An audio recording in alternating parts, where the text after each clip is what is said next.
Hello guys. Tingnan mo, may tubig pa rin o may baha pa.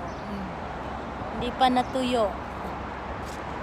Wala kasing drainage. So, naipon yung tubig dyan, no? Pupunta ako sa bahay nung tita ni Madam at may pinsan ni Madam dumating galing Pinas. Kukunin ko yung suma na padala ni Madar, Lola Mimi. Yung suman galing Marilao, Bulacan. Mainit na, pero hindi pa natuyo yung tubig doon, no? Malalim pa rin.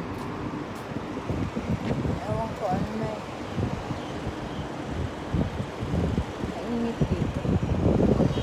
After Jima, 9:05.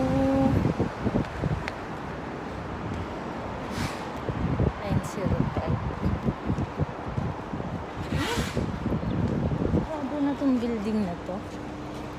Ano to? I-demolish na. Parang wala ng tao. Wala ng katao-tao tong building na to. Baka i-demolish na kaya ganun.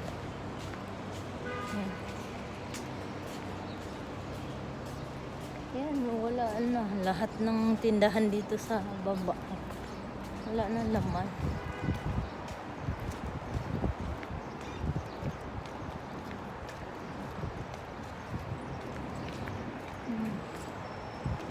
Ayan, sa kabilang highway, doon sa kabila. Palasyo ng royal family. Bawal mag-ano dyan, mag-picture at mag-video pagka nandoon. Yan kasi kami nag-walking. Yung sa paligid ng pader niya, 1 oras na ikot din.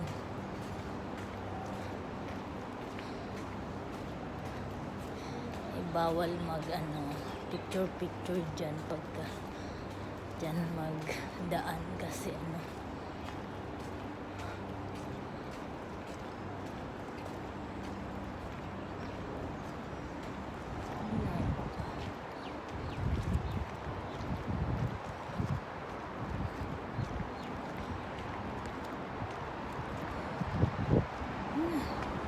baba ko